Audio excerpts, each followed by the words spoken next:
Halo semua, di tanggal 8 April 2023, perkenalkan nama saya Farid, usia 48 tahun di bulan Juli nanti. Ya, sebagai permulaan, saya ingin membagikan pengalaman untuk orang-orang yang katanya kalau berhenti merokok susah.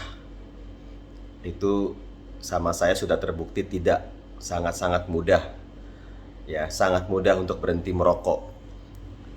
Saya dulu tahun 80 SD ya, tahun 80-an SD kelas 2 saya sudah mulai merokok. Semua rokok udah saya cobain, udah saya pakai, saya rasakan dari segala merek. Itu juga waktu SD saya ngerokoknya ngumpet-ngumpet takut ketahuan bokap. Waktu kelas 2 SD saya rokoknya lumayan sering dan gonta-ganti merek sampai merek-merek yang udah jadul-jadul sampai sekarang masih ada seperti Jarum Super, Gudang Garam, Filtra. Ya Pak Tani pun udah aku cobain waktu itu merek Pak Tani.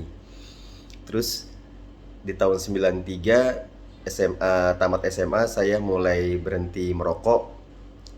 Itu juga karena saya juga seorang olahragawan ya. Olahragawan itu bela dirinya taekwondo, jadi mendukung lah untuk berhenti merokok itu. Pertama ya karena kita kebiasaan hari-harinya olahraga.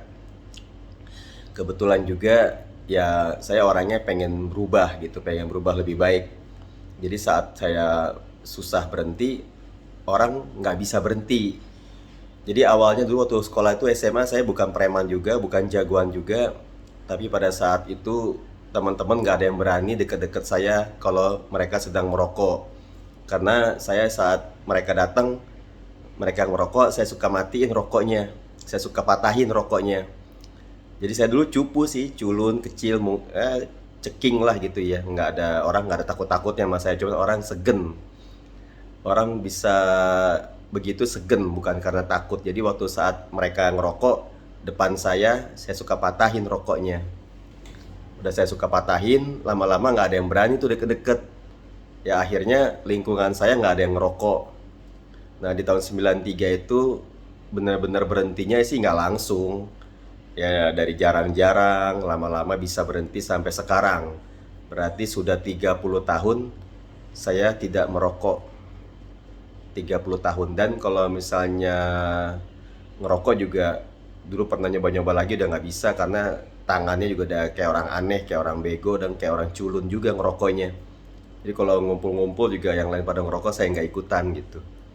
Tapi ya nggak peduli mau dibilang cemen, mau dibilang bencong, mau dibilang ya segala macam yang suka dibilang orang lah kalau orang nggak ngerokok itu jadinya culun gitu. Jadi keinginan hati itu harus keras, harus keras. Jadi kalau kita sakit, obatnya itu lebih mahal daripada rokoknya, terus juga nyusahin diri sendiri.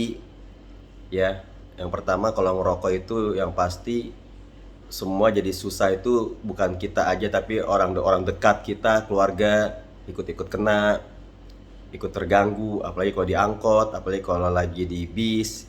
Jadi ketergantungan itu juga repot ya kalau kita misalnya habis makan, udah rokoknya udah ada, koreknya yang nggak ada. Nyari-nyari korek, jadi dia kayak harus maksa harus ngerokok gitu. Terus kalau ke rumah orang, kalau ngobrol, kalau nggak ngerokok nggak bisa, ya agak repot. Memang sih diakui kalau orang teknisi servis HP, servis komputer, laptop itu memang rata-rata rileksnya atau lebih gampangnya servis karena mereka dengan cara merokok itu lebih luwes, lebih otaknya lebih nyambung lah, maksudnya lebih enak, jadi nggak ada kesalahan dalam servis kalau sambil relax gitu, relax. Ya itu alasan-alasan yang memang orang pembelaan-pembelaan ya. Karena apalagi pembelaan-pembelaan orang yang katanya umur 90 tahun aja ngerokok masih hidup gitu. Terus juga ah lu udah miskin, lu udah nggak ngerokok miskin juga gitu. Ya sekarang kalau rokok katanya udah 30.000 sebungkus, 30.000 sebungkus. Jadi saya agak bullshit juga sama orang-orang yang misalnya maaf nih tukang beca, tukang beca bilangnya, aduh sepi, nggak ada order, nggak ada duit, lagi susah narik, lagi susah dagang. Tapi pada saat beli rokok mereka nggak berpikir kalau itu uang lebih baik dipakai buat makan, buat minum, buat jajan, buat yang lebih berguna gitu kan. Jadi orang-orang itu sebenarnya bullshit juga kalau bilang nggak punya uang tapi masih ngerokok. Ya tukang becak pun, maaf aja nih, tukang becak pun masih ngerokok gitu. Sedangkan ngerokok itu 30.000 sebungkus. Mereka habis rata-rata kalau nggak sebungkus, 2 bungkus. Udah 60.000. Kalau saya sih mendingan ya buat beli makan, buat beli minum, atau ditabung. Jadi keinginan-keinginan itu harus harus keras di kepala kita tuh, di hati kita, di jiwa kita harus keras untuk berhenti. Karena orang yang nyuruh berhenti nggak bisa. Pasti ya, mau nggak mau harus diri kita sendiri yang ngomong gitu, yang niat. Jadi harus keras di hati. Karena kalau udah ngerokok merembet ya. Sakit itu nggak langsung ya. Sakit itu nggak langsung merambat. Jadi dia kayak obat juga, kita minum obat nggak langsung sembuh kan, minum sekali, 2 kali, 3 kali, akhirnya hari kelima baru sembuh. Sama kalau sakit, ngerokok sekarang ya sakitnya nggak sekarang, bisa setahun 2 tahun.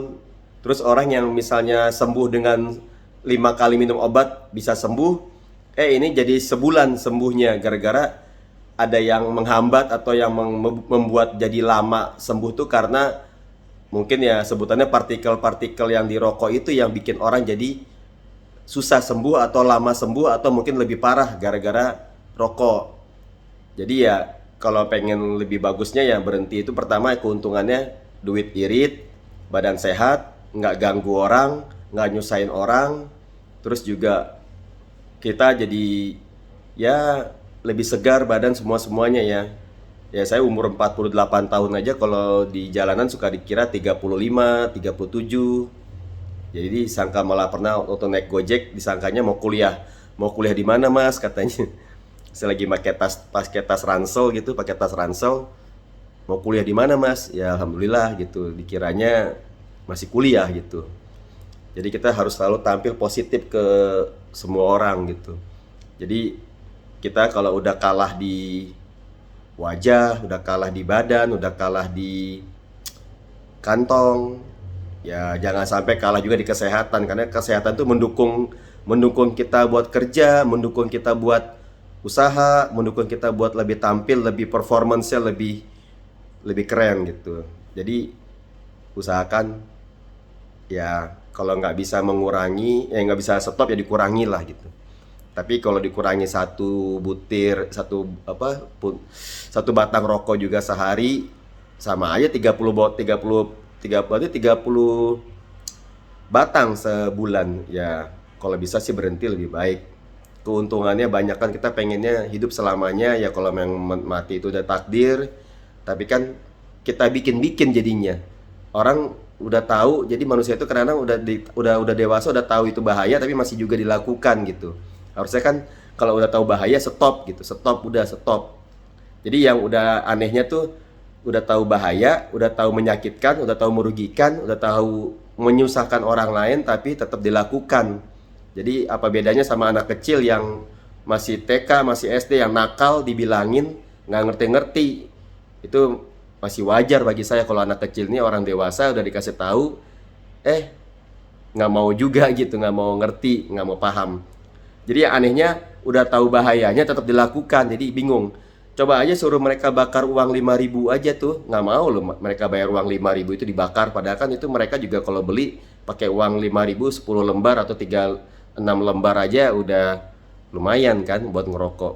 Coba aja cara ngetesnya kayak gitu sih, kalau suruh bakar berani nggak uang 5.000 dibakar.